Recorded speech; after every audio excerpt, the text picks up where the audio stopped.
குழந்தைங்க வீட்டில் லீவில் இருப்பாங்க. தினமும் என்ன ஸ்நாக்ஸ் செய்யறதுன்னு யோசிச்சுட்டே இருந்தீங்கன்னா இந்த ஒரு ஸ்நாக்ஸை செஞ்சு கொடுங்க. கண்டிப்பாக திரும்ப திரும்ப கேட்பாங்க. Hi friends, welcome and welcome back to my channel. இன்றைக்கி நம்ம செய்ய போகிற ரெசிபி பேல்பூரி தான். ஸ்ட்ரீட் சைட்லையெல்லாம் அஜினோமோட்டோவெல்லாம் சேர்த்து நல்லா டேஸ்ட்டாக செஞ்சு கொடுப்பாங்க. அதை நம்ம வீட்லேயே எப்படி ஆல்டர்னேட்டிவாக செய்யலான்னு தான் பார்க்க போகிறோம். அது செய்யறதுக்கு பச்சை பட்டாணியை மார்னிங்கே நல்லா ஊற போட்டுட்டேன். ஒரு 8 ஹவர்ஸ்க்கு அப்புறமா அதை நல்லா வாஷ் பண்ணிவிட்டு குக்கரில் சேர்த்திக்கலாம். அது கூடவே ஒரே ஒரு கிழங்கு வந்து சேர்த்திருக்கிறேன், உருளைக்கிழங்கு.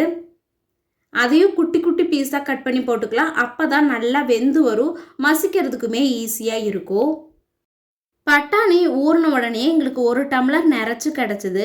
அந்த 1 டம்ளர் பட்டாணி, ஒரு உருளைக்கிழங்கு, அது கூடவே 2 டம்ளர் நம்ம எந்த டம்ளரில் பட்டாணி அளந்தோமோ அதே டம்ளரில் 2 டம்ளர் தண்ணி சேர்த்திட்டு ஒரு 5-6 விசில் வந்து விட்டு எடுத்துக்கலாம். இது கூடவே நல்லா வேகிறதுக்காக கொஞ்சமாக உப்பு, மஞ்சள் தூள் சேர்த்திக்கலாம். குக்கரை நல்லா க்ளோஸ் பண்ணிவிட்டு ஒரு 5லிருந்து 6 விசில் விட்டு எடுத்தோம்னாலே இது 2 பொருளுமே நல்லா மசிய வெந்துடும். இது வெந்துட்டுருக்கிற டைம்லையே இதுக்கான மசால் ரெடி பண்ணுறதுக்கு ஜாரில் 1/2 தக்காளி வந்து கட் பண்ணி சேர்த்திக்கிறேன். நான் சொல்கிற மெஷர்மெண்ட்ஸ் எல்லாமே 4 பேர் சாப்பிட்றதுக்கு கரெக்டாக இருக்கும். 1/2 தக்காளி சேர்த்திட்டு இது கூடவே கொஞ்சமாக கொத்தமல்லி சேர்த்திக்கலாம்.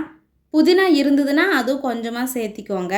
இது கூடவே 1/2 வெங்காயம் வந்து சேர்த்திக்கலாம். நல்லா பெரிய வெங்காயமாக இருந்ததுன்னா 1/2 சேர்த்திக்கோங்க. சின்ன வெங்காயமாக இருந்ததுன்னா ஒரு வெங்காயம் அப்படியே சேர்த்திட்டு 2 பல் பூண்டு, ஒரு சின்ன துண்டு இஞ்சி சேர்த்திக்கலாம். இது கூடவே கிரேவி கொஞ்சமாக வந்து கெட்டியாகணும். அதுக்காக பொட்டுக்கடலை கொஞ்சம் சேர்த்திட்டு சோம்பும் சேர்த்தி நல்லா மிக்சியில் நைஸாக அரைச்சி எடுத்துக்கலாம். ஏன்னா நம்ம இதை வந்து கிரேவி மாதிரி செய்கிறதுனால திட்டு திட்டாவெல்லாம் இருக்கக்கூடாது. நல்லா நைஸ் பேஸ்ட்டாக அடித்து எடுத்துகிட்டு வந்துட்டு இப்போ நம்ம குக்கரில் வச்சுருந்த பட்டாணியும் உருளைக்கிழங்கும் நல்லாவே வெந்துருச்சு. இதில் எக்ஸ்ட்ரா தண்ணி இருக்கும். அந்த தண்ணியை தனியாக எடுத்து நம்ம வச்சுக்கலாம். அது இனி கொஞ்சம் நேரத்தில் நமக்கு தேவைப்படும். தண்ணியெல்லாம் தனியாக எடுத்து வச்சதுக்கப்புறமா இந்த உருளைக்கிழங்கு ஃபுல்லாகவே மசியணும். பச்சை பட்டாணி ஒன்றும் பாதியமாக மசிகிற அளவு ஒரு கரண்டியை வச்சோ அப்படி இல்லைன்னா ஸ்மேஷர் வச்சு நல்லா மசிச்சு விட்டுடலாம். இந்த கிரேவிக்கு மெயினாக இது எல்லாமே நல்லா குழைய வெந்திருக்கணும். இப்போ இதையே தனியாக எடுத்து வச்சுட்டு கிரேவி செய்கிறதுக்கு ஸ்டார்ட் பண்ணிடலாம். கடாயில் கொஞ்சமாக ஆயில் சேர்த்திட்டு இது கூடவே நம்ம ரெடி பண்ணி வச்சுருக்கிற இந்த பேஸ்ட்டையும் சேர்த்தி பச்சை வாசனை போகிற அளவு நல்லா வதக்கி எடுத்துக்கலாம். நம்ம இப்போ எடுத்து வச்சுருக்கிற தண்ணி இருக்கும், அதை வந்து கொஞ்சம் கொஞ்சமாக சேர்த்திக்கலாம். ஏன்னா நம்ம பொட்டுக்கல்லையெல்லாம் சேர்த்தி இருக்கிறதுனால இந்த கிரேவி கெட்டியாகிட்டே இருக்கும். கொஞ்சம் கொஞ்சமாக தண்ணி தேவைப்படும் போது சேர்த்திக்கலாம். இது கூடவே கொஞ்சமாக மிளகாய்த்தூள், மஞ்சள் தூள், மல்லித்தூள், உப்பு, கரம் மசாலா எல்லாமே சேர்த்திட்டு நல்லா மிக்ஸ் பண்ணிக்கலாம். இடையில நம்ம எடுத்து வச்சுருக்கிற தண்ணியும் கொஞ்சம் கொஞ்சமாக சேர்த்தனோம்னா தான் கிரேவியில் பச்சை வாசனமும் போகும், கிரேவி நல்லா திக்காகவும் நமக்கு கிடைக்கும். கைவிடாமல் கிளறிட்டே இருக்கணும். ஏன்னா அது கொதிச்சுட்டே இருக்கும். அது இல்லாமல் கிரேவி வந்து கெட்டியாயிட்டே இருக்கும்.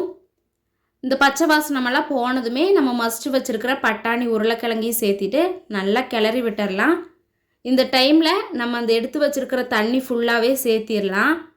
ஏன்னா கிரேவி வந்து கெட்டியாயிட்டே தான் இருக்கும். தண்ணி ஃபுல்லாகவே சேர்த்திட்டு நல்லா கொதிக்க விட்டுடலாம். இப்போ வந்து கொதித்த உடனே கிரேவி வந்து ரெடி ஆயிருச்சு. இதை தனியாக எடுத்து வச்சுட்டு இப்போ சர்வ் பண்ணுறதுக்கு ஸ்டார்ட் பண்ணிடலாம். ஒரு பவுலில் பொரி வந்து ஃபஸ்ட்டு சேர்த்திக்கலாம்.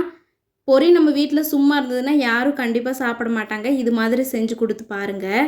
அது கூடவே 2 கரண்டி நம்ம ரெடி பண்ணி வச்சுருக்கிற பட்டாணி மசாலையும் சேர்த்திட்டு கட் பண்ணி வச்சுருக்கிற பெரிய வெங்காயம் கொஞ்சம், மல்லித்தலை கொஞ்சம், அதுக்கப்புறம் ஓமப்பொடியும் சேர்த்திட்டு கேரட் இருந்ததுன்னா அதுவும் கிரேட் பண்ணி சேர்த்திக்கோங்க. இதை எல்லாத்தையும் மிக்ஸ் பண்ணி சாப்பிட்டோம்னா ரோட்டு கடையில் எந்த அளவு டேஸ்ட் இருக்குமோ அதே மாதிரி நம்ம வீட்டில் ரொம்ப ஹெல்த்தியாக செஞ்சிடலாம். மறக்காமல் இந்த ரெசிபியை ட்ரை பண்ணிவிட்டு எப்படி இருந்ததுங்கிறத கமெண்ட் பண்ணுங்கள். வீடியோ பிடிச்சிருந்ததுன்னா லைக் பண்ணி சப்ஸ்கிரைப் பண்ணிக்கோங்க. தேங்க்ஸ் ஃபார் வாட்சிங்.